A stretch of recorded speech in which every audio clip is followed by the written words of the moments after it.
Thank you, Thomas, for taking time to listen to our questions and for being part of the opening video of the 32nd EBS Symposium. Thanks, Carl, for inviting me. I look forward to talk with you. Thank you very much. Then let's start with the interview. When you think about the topic of this year's EBS Symposium, Adapting to Change, the beginning of a new era, how does this relate to what you're doing at FDP, and what do you associate with this slogan? Well, Carl, probably every generation thinks the change the generation is experiencing is really the change.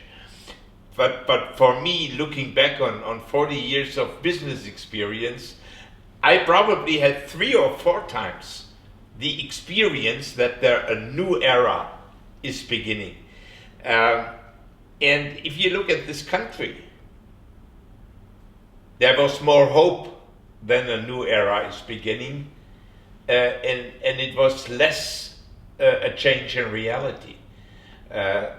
So perhaps, probably the elections might be a change to come, but we do not know. And what does it mean for me as somebody who is since a few years in a political party and being member of a parliament? There is a chance that we can really make a liberal footprint into the years to come. But it's a chance and it's not a reality yet. Okay, great. But when you think about the beginning of a new era, what do you think of first? Probably new eras are starting with new ways of learning. Learning and education is, so to say, the seed for everything. And education gives birth for creation of new stuff. So probably I would think about the reinvention of education and learning. Okay, and as you are talking a lot about innovation at the Bundestag, in your podcast, and also on LinkedIn, what do you think will be the most prominent innovation in the post-pandemic era? Probably the victory over cancer. So this is the most dangerous and devastating disease, especially in our Western world, and this is something we really need to beat, and I hope that this will come soon in the next decade. Hopefully this innovation will come and we can beat cancer near. Then let's go a little bit into the business world. Which character traits do you think are most necessary in the business world to be successful?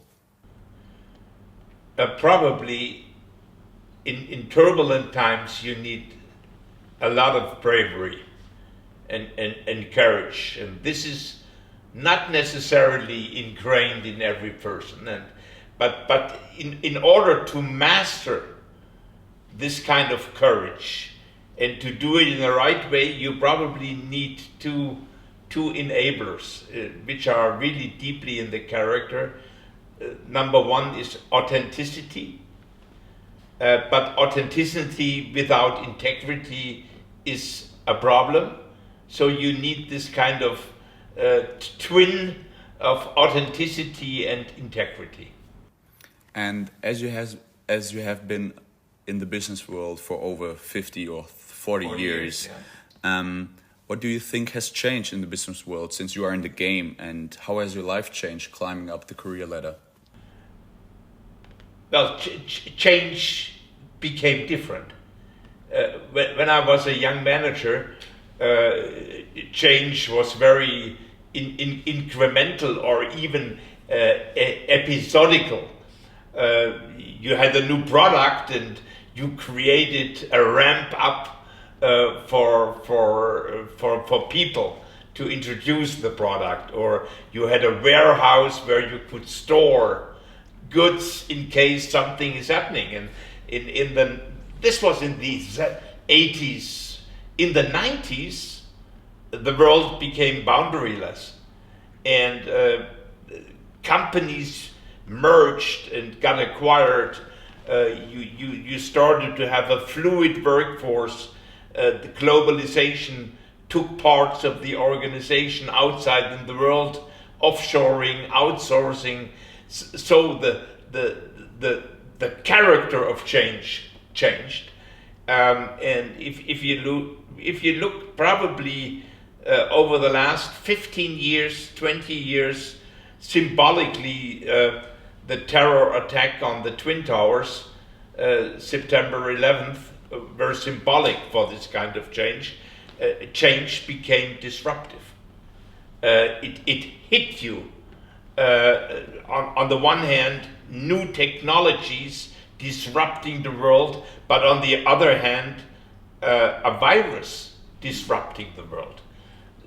But probably people in medieval times would have said, well, we have disruptive changes. But so that is in my lifetime, how business really changed over time, and naturally the transformation into the digital society and the digital business world was a key disruptor, where actually Germany did not perform that well. And your second question, what does that mean for climbing up the career?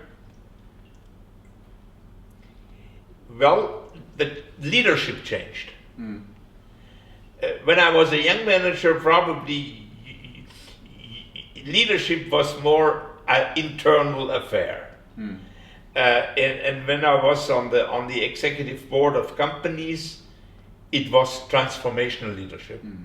You had to win a workforce, sometimes against major resistance, to open up for change, and sometimes even restructuring, which is painful.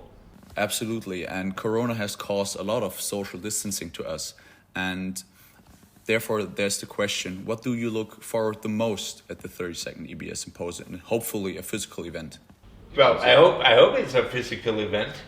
I very often think we underestimate the power of the virus, but let's hope it. And I know EBS since the early 90s.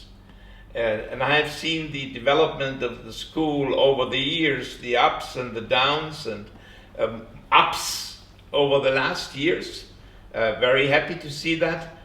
And naturally I want to get a feel of the place, how it is now.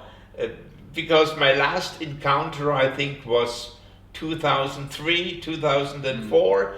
I want to see what kind of young people are on the campus. I want to have very personal conversations. Are they high-nosed, hard-nosed, sweet-nosed, whatsoever-nosed? What kind of behavior do they display? To get a feel how much possible leadership potential I might find. That is absolutely great to hear, and I think you will surely not be disappointed. You will have nice conversations with students on our terrace, having a glass of wine maybe after your fireside chat. And thank you so much for listening to our questions, and we are really looking forward to your fireside chat and for you being part of the education panel. I think it will be a great event in September. Thanks, Carl. Thank you so much, Thomas.